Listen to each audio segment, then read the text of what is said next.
అందరికీ వందనాలు. బాగున్నారా? చిన్న ప్రార్థన. పరిశుద్ధుడా మా తండ్రి, నీకు వందనాలు, స్తుతులు, స్తోత్రాలు ప్రభువా. మీరు ఇచ్చినటువంటి ఈ గొప్ప సమయాన్ని బట్టి నేను స్తుతిస్తూ ఉన్నాను ప్రభువా. ఈ సమయము ప్రభువా, నీ ఆత్మ ద్వారా మేమందరం ప్రత్యక్షత నందునట్లు నీ ఆత్మ సన్నిధిని మీరు మాకు అనుగ్రహించండి. మీ స్వరాన్ని వినిపింప చేయండి.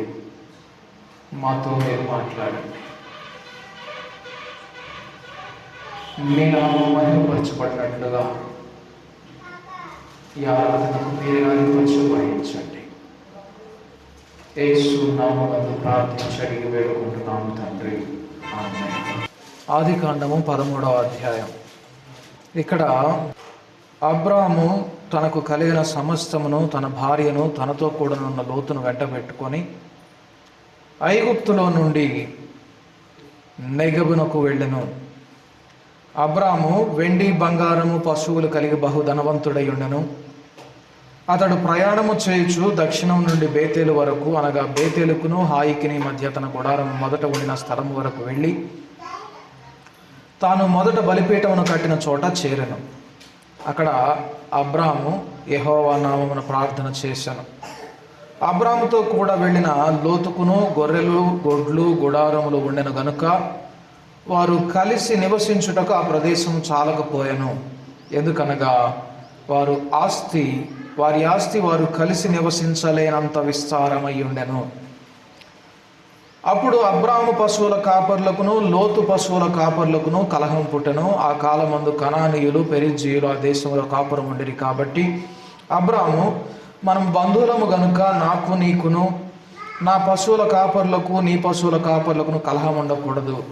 ఈ దేశమంతయు నీ ఎదుటనున్నది కదా, దయచేసి నన్ను విడిచి వేరుగా నుండుము. నీవు ఎడమ తట్టునకు వెళ్ళిన ఎడల నేను కుడి తట్టునకును, నీవు కుడి తట్టునకు వెళ్ళిన ఎడల నేను ఎడమ తట్టునకును వెళ్ళుదని లోతుతో చెప్పగా, లోతు తన కన్నులెత్తి యొర్దాను ప్రాంతమంతటిని చూచెను. యెహోవా సొదొమ గొమొర్రా అను పట్టణములను నాశనం చేయకమునుపు సోయరుకు వచ్చు వరకు అదంతయు యెహోవా తోట వలెను ఐగుప్తు దేశం వలెను నీళ్లు పారు దేశమై ఉండెను. చదవబడినటువంటి వాక్య భాగం మీకు అందరికీ అర్థమై ఉంటుందని నేను భావిస్తున్నాను. ఇక్కడ లోతు అబ్రాము కలిసి ఐగుప్తు నుండి బయటకు వచ్చిన తర్వాత దేవుడు వారిని బహుగా ఆశీర్వదించినట. అబ్రాము మిగులు ఆస్తి కలిగిన వాడైనాడు. అలాగే లోతు కూడా ఎక్కువ ఆస్తిని సంపాదించుకున్నాడు. ఇక్కడ ఒక మాట ఉన్నది చూడండి. వారు కలిసి నివసించుటకు ఆ ప్రదేశము చాలకపోయెను. ఎందుకనగా వారి ఆస్తి వారు కలిసి నివసించలేనంత విస్తారమై ఉండెను. సహోదరులు ఐక్యత కలిగి నివసించుట ఎంత మేలు. ఇప్పుడు ఐక్యత లేకుండా చేసేది చెప్పండి. ఇప్పుడు కలిసి ఉండకుండా చేసింది ఏంది? ఆస్తి, ధనం. కాబట్టి ధనాపేక్ష ఎంత భయంకరమైనదంటే ఐక్యతను దెబ్బతీస్తుంది. కలిసి నివసించడం అంటే సహవసించడం, సహవాసంలో ఉండడం. సహవాసంలో ఉండకుండా పడగొడుతుంది ధనాపేక్ష. అందుకే యేసు ప్రభు వారు అంటారు, భూమి మీద మీరు ధనము సమకూర్చుకొనవద్దు. ఒకవేళ అలా కనుక మీరు చేస్తే ఏమవుతుందంటే నాతో మీరు సహవాసాన్ని పోగొట్టుకుంటారు. కాబట్టి మీకు పరలోకంలో బహుమానం కలుగునట్లు పరలోకంలో ధనమును సంపాదించుకొనండి. అక్కడ నాతో మీకు ఎల్లప్పుడూ సహవాసం ఉంటుంది అంటాడు. చూడండి, ఇక్కడ వారు కలిసి నివసించలేనంత విస్తారమైందంట వారి ఆస్తి. అప్పుడు అబ్రాము పశువుల కాపర్లకును లోతు పశువుల కాపర్లకును కలహం పుట్టెను. అబ్రాము ఎవరితో గొడవ పడేటటువంటి క్యారెక్టర్ కాదు. కానీ అబ్రాము యొక్క పశువుల కాపర్లు మాత్రం గొడవ పడినట్లుగా చూస్తా ఉన్నాం ఇక్కడ. అబ్రాము పశువుల కాపర్లకు లోతు పశువుల కాపర్లకు గొడవ జరిగిందట, కలహం పుట్టెను. వెంటనే అక్కడ ఒక మాట రాయబడి ఉంది చూడండి. అప్పుడు అబ్రాము పశువుల కాపర్లకును లోతు పశువుల కాపర్లకును కలహం పుట్టెను. ఆ కాలమందు కనానీయులు పెరిజ్జీయులు ఆ దేశంలో కాపురం ఉండిరి. ఈ మాట ఎందుకు రాశాడో తెలుసా? కనానీయులు పెరిజ్జీయులు ఎదుట ఎవరు కొట్లాడుకుంటున్నారు? దేవుని జనాంగమైనటువంటి అబ్రాము లోతులు కొట్లాడుతున్నారు. ఈ దినాన అన్యుల ఎదుట క్రైస్తవుల పోట్లాట కూడా ఇలాగే ఉంది. క్రైస్తవులు కలహించడం కూడా ఇలాగే ఉంది. సహోదరులు కలహించడం ఒకరి మీద ఒకరు. చూడండి, ఆ దినాలలో కనానీయులు పెరిజ్జీయులు వారు ఉన్నారు కాబట్టి వాళ్ళ ఎదుట మనం కొట్టుకోవద్దు, దేవుని నామానికి అవమానం వస్తుంది అని లోతును పిలిచి, మనం బంధువులం, అన్యుల ఎదుట దేవుని నామం దూషణ పాలవుతుంది, మనం కలహించుకోవడానికి రాలేదు మనం ఇక్కడికి అని పిలిచింది నన్ను కాబట్టి, మొట్టమొదటగా దేవుని పిలుపుని అందుకున్నది నన్ను కాబట్టి, నేను కాబట్టి నేను చెప్పిన మాటిని నువ్వు వెళ్ళు అనలేదు. ఇక్కడ అబ్రాము ఒక మాట అన్నాడు, నువ్వు కుడి తట్టుకెళ్తే నేను ఎడమ తట్టుకెళ్తాను, నువ్వు ఎడమ తట్టుకెళ్తే నేను కుడి తట్టుకెళ్తాను, చాయిస్ నీదే ఫస్ట్ అన్నాడు. ఎంపిక ముందు నీదే. అప్పటికి అబ్రాహం వయసు దాదాపు 75 సంవత్సరాలు 70 సంవత్సరాలు ఉంటుంది. లోతు వయసు, లోతు ఏమో అబ్రాహం యొక్క అన్న కొడుకు, అంటే అబ్రాహం ఏమో పెదనాన్న, లోతు ఏమో కొడుకు వరుస అవుతాడు. అంటే అబ్రాహం వయసులో దాదాపుగా సగం వయసు ఉండొచ్చు లోతుకి. ఇప్పుడు మిమ్మల్ని ఒక ప్రశ్న వేస్తాను, మీరు ఒక 40-50 సంవత్సరాల నుంచి దేవుని సంఘానికి వస్తున్నారు అనుకుందాం. నిన్నగాక మొన్న వచ్చేటటువంటి ఒక సహోదరుని చూచి, నాదేముందయ్యా, ముందు నువ్వు ఒక నిర్ణయం తీసుకో, నీ ఎంపికే ముందు నువ్వు ఎంపిక చేసుకో, నీ నిర్ణయాన్ని నేను గౌరవిస్తాననే మాట మనం చెప్పగలిగేటటువంటి గొప్ప విశ్వాస జీవితం మనలో ఉందా? నిన్నగాక మొన్న వచ్చినాడు, నేను మారు మనసు పొందినప్పుడు అసలు వీళ్ళు ఆడబుట్టారు, వీళ్ళు ఆడున్నారు అనే మాట అంటున్నామా? చూడండి, క్రైస్తవ్యం అనేది మనల్ని మనం తగ్గించుకోవడంలోనే ఉంటుంది. ఇక్కడ అబ్రాము, నేను 70 సంవత్సరాల వయసు కలిగినోడిని, నువ్వు నా వయసులో సగం కూడా లేదు నీకు, అయినా అసలు పిలిచింది నన్ను, దేవుడు నిన్ను కాదు. నేను ఇటు వెళ్తున్నాను, నువ్వు వెనక నోరు మూసుకొని వెనక్కి తిరిగిపో, లేకపోతే నువ్వు ఆ డైరెక్షన్లో పో అనలేదు. అనకుండా చాయిస్ లోతుకి ఇస్తున్నాడు. చూడండి, యెరూషలేము కట్టబడేది అబ్రాము లాంటి వాళ్ళ వలనే. ఈ దినాల్లో ఇలాగ తగ్గించుకునే అబ్రాములు కావాలి క్రైస్తవ్యంలో. తమను తాము తగ్గించుకునేవాడు, అన్యుల ఎదుట దేవుని నామము మహిమపరచబడాలి అని కోరుకునేటటువంటి వారు. అటువంటి వారి వలన యెరూషలేము కట్టబడుతుంది. నూతన యెరూషలేము అనే క్రీస్తు సంఘం కట్టబడుతుంది. చూడండి, ఆ తర్వాత అబ్రాము ఎక్కడైతే ఇస్సాకును బలి అర్పించినట్లుగా మనం చదువుతామో, ఖచ్చితంగా అదే కొండ మీద యెరూషలేము దేవాలయం కట్టబడింది. ఇలాంటి వారి వలన సంఘం కట్టబడుతుంది, దేవుని సంఘం. చూడండి, లోతుకి ఆప్షన్ ఇచ్చాడు, నువ్వే ఒక ఎంపిక చేసుకో, నువ్వే ఒక నిర్ణయం తీసుకో, నువ్వు ఇటు వెళ్తే నేను అటు పక్కకి వెళ్తాను, మన ఇద్దరి మధ్య కలహం ఉండకూడదు. మన ఎదుట ఎవరున్నారు? కనానీయులు పెరిజ్జీయులు ఉన్నారు. లోతు కన్నులెత్తి చూసినప్పుడట సొదొమ గొమొర్రా ఎలాగున్నదట, అక్కడ ఒక విచిత్రమైన మాట ఉన్నది చూడండి. లోతు తన కన్నులెత్తి యొర్దాను ప్రాంతం అంతటిని చూచెను. యెహోవా సొదొమ గొమొర్రాను పట్టణములను నాశనము చేయక మునుపు సోయరుకు వచ్చు వరకు అదంతయు యెహోవా తోట వలెను ఐగుప్తు దేశము వలెను నీళ్లు పారు దేశమై ఉండెను. ఈ మాట నాకు ఇప్పటికీ అర్థం కాదు. సొదొమ గొమొర్రా ఎలాగున్నదట? యెహోవా తోట వలె ఉన్నదట, ఐగుప్తు దేశం వలె ఉన్నదట. అసలు దేవునికి ఐగుప్తుకి ఏమన్నా సంబంధం ఉన్నదా? ఒకవేళ ఒకే విధంగా ఉంటే ఐగుప్తులోంచి ఎందుకు బయట తీసుకొచ్చాడు దేవుడు? చూడండి, యెహోవా తోట వలెను ఐగుప్తు దేశం వలెను నీళ్లు పారు దేశమై ఉండెను. సిమిలారిటీస్ ఉన్నాయి, పోలికలు ఉన్నాయి, కానీ జెన్యూనిటీ లేదు. ఏమంటుందని తెలుగులో? అసలైనటువంటి వాస్తవికత లేదు. నకిలీ క్రైస్తవ్యానికి సాదృశ్యం అది. నకిలీ క్రైస్తవ్యం.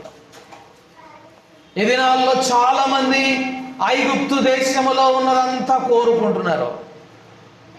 ఐగుప్తు దేశంలో వలె సమృద్ధి ఉండాలి, పని ఉండాలి, చేతి నిండా పని ఉండాలి, నీళ్లు పారే విధంగా ఉండాలి అనుకుంటున్నారు. కానీ కేవలము యెహోవా తోట వలె నేను ఉండాలని కోరుకోవట్లేదు. చూడండి, యెహోవా తోట ఐగుప్తు రెండు కలిసి ఉండలేవు. అలా ఉంటే సొదొమ గొమొర్రాలాగా పతనావస్థలో ఉన్నట్లే లెక్క. క్రీస్తునకు బెలియాలకు ఏమి సంబంధము? సంఘమునకు ఐగుప్తుకు ఏమి సంబంధం? చూడండి, సంఘములో ఇలాంటి వారు ఉండకూడదు అని దేవుని కోరిక. లోతు వలె ఐగుప్తును దేవునిని ఆకాంక్షించే వాళ్ళుగా ఉండకూడదు.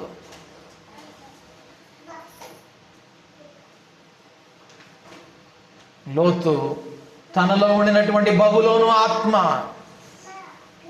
ఏంటి బబులోను ఆత్మ? వ్యాపారము చేసి ధనము సంపాదించము, రాజులను వర్తకము ద్వారా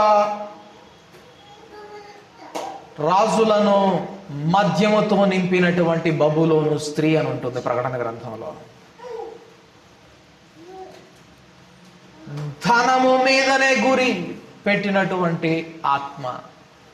లోతు ఈ ఆత్మతో చూచాడు. ఒకవేళ అబ్రహాముకు గనక ఈ ఆప్షన్ వచ్చి ఉంటే ఏం చేసేవాడు చెప్పండి? ఒకవేళ అబ్రాహామునికి గనక లోతు ప్లేస్లో, లోతుని అబ్రాహాం ప్లేస్లో గనక ఊహించుకుంటే, అబ్రాహాముని నువ్వు ఎంపిక చేసుకోమంటే ఏం చేసుకొని ఉండేవాడు? చూడండి,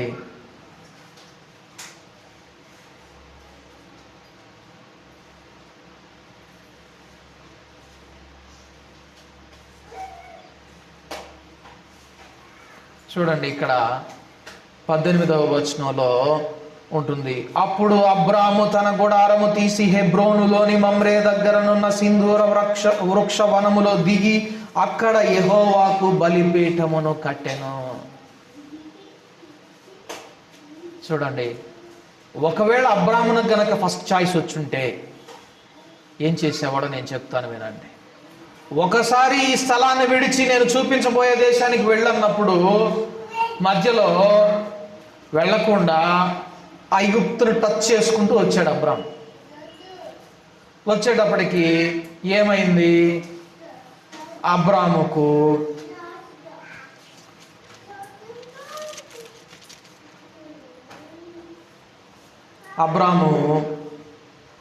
ఐగుప్తులో ఉండినటువంటి ధనాన్ని సంపాదించుకున్నాడు. ఫలితంగా ఎక్కడైతే ఐగుప్తును టచ్ చేసుకుంటూ వచ్చి ఆగాడో అక్కడికి వచ్చిన తర్వాత తన తండ్రి చనిపోయాడు అబ్రాము. కాబట్టి ఒకసారి పాఠం నేర్చుకున్నాడు. ఇంకోసారి కనుక అవకాశం వస్తే ఈసారి ఖచ్చితంగా దేవుని నిర్ణయం కొరకు ఎదురు చూసి ఉండేవాడు అబ్రాము.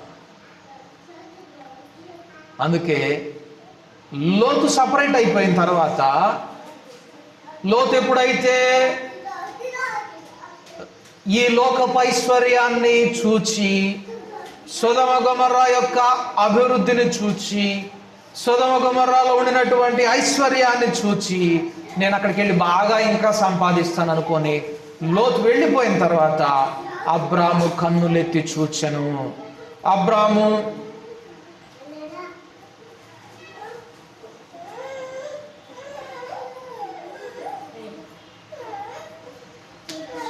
లోతు అబ్రామును విడిచిపోయిన తర్వాత, యెహోవా ఇదిగో నీ కన్నులెత్తి నీవు ఉన్న చోట నుండి ఉత్తరపు తట్టు, దక్షిణపు తట్టు, తూర్పు తట్టు, పడమర తట్టు చూడుము. ఎందుకనగా నీవు చూచుచున్న ఈ దేశమంతటిని నీకును నీ సంతానమునకును సదాకాలం ఇచ్చెదను. చూడండి, అబ్రాము లోతులు అప్పటిదాకా కలిసి ప్రయాణం చేశారు కదా, ఎందుకు లోతు ఉన్నంతకాలం అబ్రాముకి ఈ వాగ్దానం రాలేదు? కారణం లోతులో ఉండినటువంటి ధనాపేక్ష, లోతులో ఉండినటువంటి బబులోను ఆత్మ. లోతుతో అన్నాడేమని, ఫస్ట్ నువ్వు తూర్పు తట్టు వెళ్తే నేను పడమటి తట్టు, నువ్వు పడమటి తట్టు వెళ్తే నేను తూర్పు తట్టుకు వెళ్తానని చెప్పని అబ్రామ్ అంటే, లోతు తూర్పు తట్టు చూసి సొదొమ గొమొర్రా వైపు వెళ్ళిపోయినాడట. అప్పుడు అబ్రామును పిలిచి దేవుడు అన్నాడు, నువ్వు తూర్పు తట్టు చూడు, పడమట తట్టు చూడు, ఉత్తరం తట్టు చూడు, దక్షిణం తట్టు చూడు. అన్ని దిక్కులు అబ్రాముకి ఇచ్చేసేసాడు. నీవు చూచుచున్న ఈ దేశం అంతటిని నేను నీకు ఇస్తాను. ఈరోజు అబ్రాము సంతానమైనటువంటి ఇశ్రాయేలు ఉంటున్నటువంటి దేశం ఇప్పటికీ అది వారి చేతుల్లోనే ఉంది. వాగ్దానం ఎలాగ నమ్మకంగా దేవుడు నెరవేర్చాడో చూడండి. ఎప్పుడైతే మనం ఒక దాన్ని పోగొట్టుకోవడానికి, మనల్ని మనం తగ్గించుకోవడానికి ఇష్టపడతామో, దేవుడు అంతకంతకు మనకు సమృద్ధిని అనుగ్రహిస్తాడని దానికి సాదృశ్యం ఇది. లోతుతో ఇటు తూర్పు తట్టు వెళ్ళాడు కదా, ఇక నాది పడమర తట్టు అవ్వాలి కదా అబ్రామ్ విషయంలో. కానీ దేవుడు అలా అనలేదు. తూర్పు పడమర, ఉత్తరం దక్షిణ, మొత్తం నువ్వు చూచే దేశం మొత్తం నీదే అన్నాడు అబ్రామ్ తోటి. ఎప్పుడైతే దేవుని యెహోవా తోటను మాత్రమే వెతికేటటువంటి వ్యక్తిగా మిగిలిపోయాడు అబ్రాము, దేవుని సన్నిధిని మాత్రమే వెతికేటటువంటి వ్యక్తిగా మిగిలిపోయాడు, అప్పుడు దేవుడు అబ్రాముకు ఆశీర్వాదపు వాగ్దానం ఇచ్చాడు. చూడండి, ఈ దినాల్లో మనం కూడా దేవుని యొక్క ఇటువంటి ఐశ్వర్యాన్ని, ఆత్మీయ సంపదను మనం పొందుకోవాలి అంటే అబ్రాములాగా మనం కూడా ఒక నిర్ణయం తీసుకునే వాళ్ళంగా ఉండాలి. అక్కడ మనం చూస్తాం, అబ్రాము తన గుడారము తీసి హెబ్రోనులోని మమ్రే దగ్గరనున్న సింధూర వృక్ష వనములో దిగి హెబ్రోనుకి వెళ్ళిపోయినాడు. వెంటనే యెరూషలేమునకు వెళ్ళిపోయినాడు అబ్రాము. అక్కడ దేవునికి బలిపీఠం కట్టినట్లుగా చూస్తా ఉన్నాం. చూడండి, ఎక్కడ దేవుని కొరకు నిలవబడేటటువంటి వారు ఉంటారో అక్కడనే దేవుని సన్నిధి ఉంటుంది. లోతు దేవుని కొరకు నిలవబడేటటువంటి వాడై నిజంగా ఉన్నట్లయితే సొదొమ గొమొర్రా కూడా దేవుని యొక్క బలిపీఠ స్థలంగా మారిపోయేది. కానీ లోతు యొక్క తలంపులు వేరుగా ఉన్నాయి. యెహోవా తోట, ఐగుప్తు రెండు కలిసి ఉన్నదాన్ని ఆస్వాదించాలనుకున్నాడు లోతు. క్రైస్తవుడా, నీవు కూడా ఈ దినాన దేవుని సన్నిధి లోకం, దేవుని సన్నిధి ఐశ్వర్యం, దేవుని సన్నిధి ధనం అనుకుంటున్నావా? సాధ్యం కాదు. ఎవడును ఇద్దరు యజమానులకు దాసుడుగా ఉండనేరడు. మీరు దేవునికిని సిరికిని దాసులుగా ఉండలేరు. మనము దేవునికి శిష్యులము కావాలి అంటే మొట్టమొదటి ప్రధాన శత్రువు ఏంటో తెలుసా? ఈ లోకపు ఐశ్వర్యం, ఈ లోకపు సంపద. దేన్ని వెతుకుతున్నాం ఈ దినాన మనం? చూడండి, ఎప్పుడైతే దేవుడు ఐగుప్తులో నుండి ఇశ్రాయేలీయులను సపరేట్ చేశాడో,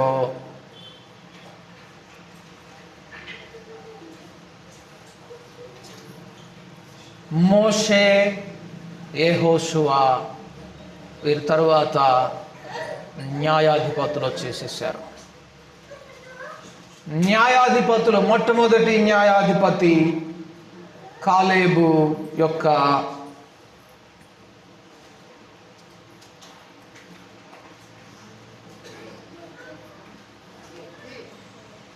తమ్ముడైనటువంటి కనజు యొక్క కుమారుడగు ఒత్నీయేలు అట.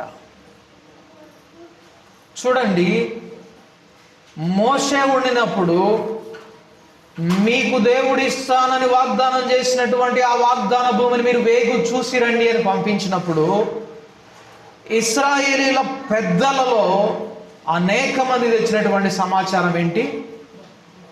చెడ్డ సమాచారం. చెడ్డ సమాచారం. నిజమైనటువంటి దేవుని ఆలోచన చొప్పున సమాచారం తెచ్చిన వాడెవరు? కాలేబు, యెహోషువలు. చూడండి, కాలేబు యొక్క తమ్ముడైనటువంటి కనజు యొక్క కుమారుడైనటువంటి ఒత్నీయేలు మొట్టమొదటి న్యాయాధిపతి అయ్యాడట. ఆ ఒత్నీయేలు మీదకు యెహోవా ఆత్మ దిగి వచ్చెను అనే మాటను చూస్తాం న్యాయాధిపతుల గ్రంథం 3వ అధ్యాయం 9వ వచనంలో.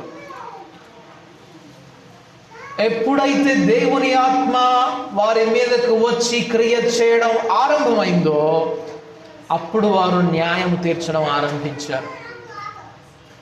ప్రియ సహోదరి సహోదరుడా, మనము కూడా ఒక నిజమైనటువంటి ఎంపిక చేయాలి అంటే లోతు వలె తప్పైన ఎంపిక చేయకుండా నిజముగా దేవునికి అంగీకారమైనటువంటి ఎంపిక చేయగలిగే వారంగా నిజమైన తీర్పు తీర్చగలగాలి అంటే దేవుని ఆత్మ సహాయం మనలో ఖచ్చితంగా ఉండాలి. లేనట్లయితే మనం సాధ్యం కాదు. దేవుడు నిన్ను నన్ను రక్షించుకున్నాడు, అది దేవుని ఆత్మ కార్యమే. కానీ దేవుని ఆత్మ మనలో నివసించనట్లయితే ఏం జరుగుతుందో తెలుసా?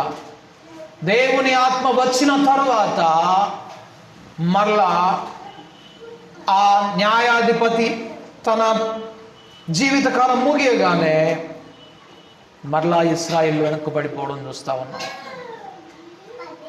అలా అనేక మంది న్యాయాధిపతుల కాలంలో జరిగింది. ఇశ్రాయేలీయులు దేవుని సన్నిధికి రావడం, మరలా వెనుకకు పడిపోవడం, దేవుని సన్నిధికి రావడం, మరలా వెనుకకు పడిపోవడం. కారణం, దేవుని ఆత్మ కంటిన్యూస్గా నిరంతరంగా స్థిరంగా వారి మీద ఉండకపోవడం. చూడండి, ఎప్పుడైతే మనము దేవుని పూర్ణ హృదయముతో వెదకమో, దేవునితో పాటుగా మరలా మనం ఇంకొక దాన్ని వెదకుతామో అప్పుడు మనం ఈ విధంగా పతనమైన స్థితిలోకి వెళ్ళిపోతాం. మొదట్లో దేవునితో ఆరంభించి ఆత్మీయ జీవితం బాగుండి తర్వాత పతనమైన స్థితిలోకి వెళ్ళిపోవడానికి కారణం దేవునితో పాటుగా మనం మరొక దాన్ని వెదకడం. చూడండి, మన దేవుడు రోషము కలిగినటువంటి దేవుడు. ఆయన తనకు మారుగా లేకపోతే తనతో పాటుగా తనకు ముందుగా మరొక దాన్ని ఆయన అంగీకరించాడు. నేను తప్ప వేరొక దేవుడు నీకు ఉండకూడదు అంతే ఆయన అన్నమాట. నాతో పాటుగా అనలేదు, లేకపోతే నేనే ప్రధాన దేవునిగా అనలేదు. నేను తప్ప వేరొక దేవుడు నీకు ఉండకూడదు. దేవుడు ఇది నన్ను ఎదుట రెండు అంశాలు పెడతా ఉన్నాడు. యెహోవా తోట కావాలా, ఐగుప్తు కావాలా? లేక యెహోవా తోటతో పాటు ఐగుప్తు కావాలా? చూడండి, యెహోవా తోటలోనే నేను ఉండాలి అనుకుంటే యెహోవా తోటలో ఏముంటుందో తెలుసా? ఏదెనులో ఏమున్నదో తెలుసా? దేవుడు ప్రజ్వలిల్లు అగ్ని జ్వాలను, ఖడ్గ జ్వాలను అక్కడ ఉంచాడట. ఏదెనులో ఖడ్గ జ్వాలను నిలువబెట్టెను అని ఉంటుంది, మనం చూస్తాం. ఆదామును ఏదెనులో నుంచి వెళ్ళగొట్టిన తరువాత అటు ఇటు సంచరించుచున్న ఖడ్గ జ్వాల. అది ఏం చేస్తుందో తెలుసా? ఈ ఖడ్గ జ్వాల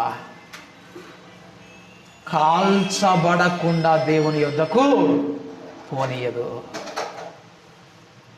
యెహోవా తోటలో నువ్వు ఉంటే దేవుని అగ్ని చేతను కాల్చబడకుండా దేవుని సమీపించలేవు. నీ స్వీయము చంపబడకుండా, నీ శరీరము కాల్చబడకుండా దేవుని అగ్ని చేత దేవుని నువ్వు సేవించకుండా ఉండలేవు, సేవించలేవు. యెహోవా తోటలో ఉండే గొప్ప ఆధిక్యత అది. అయితే ఐగుప్తు దేశంలో సమృద్ధి నీరు ఉన్నాయని భావించాడు లోతు. అగ్నిని కోరుకోలేకపోయాడు. ఫలితంగా ఆ అగ్ని ద్వారానే తీర్పు తీర్చాల్సిన పరిస్థితి వచ్చింది సొదొమ గొమొర్రాకు. ఈ దినాన మనం ఎటువంటి వారిగా ఉంటున్నాం?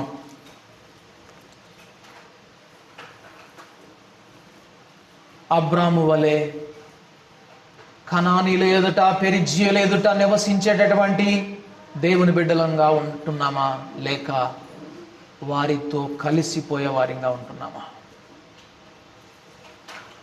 అన్యులతోటి మనం అన్యజనుల ఎదుట మనం నివసించుచుండినప్పుడు సహోదరులము కలహించే వారిగా ఉండిపోతున్నామా? చూడండి, అబ్రాము మన ఎదుట కనానీయులు, పెరిజ్జీయులు ఉన్నారు కాబట్టి మనం బంధువులం గనక మనం కలహించటం మంచిది కాదు. లేకుంటే ఈ కనానీయులు, పెరిజ్జీయులు మనము కలహించుట చూచి మన దేవుని అవమానపరుస్తారు అని భావించి అబ్రాము తీసుకున్న నిర్ణయం, యెరూషలేము కట్టడానికి అబ్రాము ఏ స్థలాన్నైతే బలిపీఠముగా మార్చాడో దాన్ని దేవుడు ఎంపిక చేసుకోవడానికి కారణమయ్యాడు. మరి నీ నిర్ణయం, నీ ఎంపికను దేవుడు అలా అనుమతిస్తున్నాడా? అలా చూస్తున్నాడా? అలా గౌరవిస్తున్నాడా దేవుడు? మంచి నిర్ణయం తీసుకున్నావు నా ప్రియ కుమారుడా, నా ప్రియ కుమార్తె అని దేవుడు నిన్ను గురించి, నన్ను గురించి సాక్ష్యం ఇవ్వాలి అంటే దేవుని మహిమను వెదకాలి. యెహోవా తోట ఐగుప్తు కాదు. నువ్వు యెహోవా తోటనన్నా వెదకు, లేక ఐగుప్తునన్నా వెదకు. అందుకే దేవుడు 7 సంఘాల్లో ఒక సంఘానికి అన్నాడు, నువ్వు చల్లగానున్నా నీకు మేలు, వెచ్చగానున్నా నీకు మేలు. ఎప్పుడు సమస్య? నిలువెచ్చగా ఉండడం. యెహోవా తోట ఐగుప్తును వెదకడం, అదే ప్రమాదం. దేవుడు మనలందరినీ వెచ్చగా దేవుని అగ్నితో రగిలేటటువంటి వారిగా యెహోవా తోట వలె, అనగా సంచరించుచున్న ఖడ్గ జ్వాల ఉండేటటువంటి సంఘంగా మార్చునుగాక. ప్రార్థన చేసుకుందాం. పరిశుద్ధుడా మా తండ్రి, నీకు వందనాలు, స్తుతులు, స్తోత్రాలు. ప్రభువా, నిజముగానే యెరూషలేము కట్టబడేది అబ్రాము లాంటి వారితోటి. ఈ నూతన యెరూషలేము అనే సంఘము కట్టబడేది ప్రభువా ఎవరైతే సహవాసమును, ఐక్యతను కోరుకుంటారో, దేవుని మహిమను వెతుకుతారో, అన్యజనముల ఎదుట దేవుని నామ మహిమపరచబడాలని కోరుకుంటారో, యెహోవా తోటలో నివసించాలని కోరుకుంటారో, కేవలము యెహోవా సన్నిధిని కోరుకుంటారో, అట్టి వారి ద్వారా యెరూషలేము కట్టబడుతుందని, అనగా నూతన యెరూషలేము అనే దేవుని సంఘం కట్టబడుతుందని ప్రభువా నీవు మాతో మాట్లాడి ఉండగా, మేమందరము యెహోవా తోటను వెదకే వారింగా, అనగా దేవుని అగ్ని జ్వాలను, ఖడ్గ జ్వాలను వెదకే వారింగా, దేవుని నామమును యొక్క మహిమను వెదకే వారిగా చేయండి ప్రభువా. మేము ఒకే సమయంలో ఐగుప్తులోను యెహోవా తోటలోను నివసించలేం. ఎందుకనగా క్రీస్తునకు బెలియాలునకు ఏమి సాంగత్యము, విశ్వాసికి అవిశ్వాసికి పాలెక్కడిది. ప్రభువా, మేము ఒకేసారి లోకాన్ని దేవుణ్ణి ప్రేమించలేము, సేవించలేము. ఒకేసారి ధనమునకును దేవునికి దాసులం కాలేం ప్రభువా. తండ్రి, ఐక్యతను, దేవునితో సహవాసాన్ని దెబ్బతీసేది ధనమని, ఐశ్వర్యమని చూచాం. పరలోక ఐశ్వర్యాన్ని సంపాదించుకునేవారిగా, దేవునితో సహవాసాన్ని కోరుకునేవారిగా, దేవుని సన్నిధిని ప్రభువా మొట్టమొదటగా కోరుకునేవారిగా, అన్నింటికంటే మించి దేవునినే కోరుకునేవారిగా మమ్మల్ని అందరినీ చేయండి ప్రభువా. క్రీస్తు యేసునకు కలిగిన మనస్సు కలిగిన వారమే మమ్మల్ని మేము తగ్గించుకుంటూ, ఒకరికంటే ఒకరిని హెచ్చించుకుంటూ, ఒకరికంటే ఒకరు యోగ్యుడని ఎంచుకుంటూ, హెచ్చరించుచు ముందుకు సాగేవారిగా మమ్మల్ని అందరినీ చేయమని యేసు నామమున ప్రార్థించి అడిగి వేడుకుంటున్నాం తండ్రి. ఆమేన్. మన తండ్రి అయిన దేవుని యొక్క ప్రేమయు, మన ప్రభువైన యేసుక్రీస్తు యొక్క కృపయు, పరిశుద్ధాత్మని యొక్క సన్నిధి సహవాసము మనకందరికీ దొరికి యెహోవా తోటలో జీవించేటటువంటి జీవితం, ఐగుప్తును ద్వేషించే జీవితం, దేవుని యొక్క మహిమను వెదకే జీవితాన్ని మనకందరికి అనుగ్రహించును గాక. ఆమేన్. ఆమేన్. అందరికీ వందనాలు.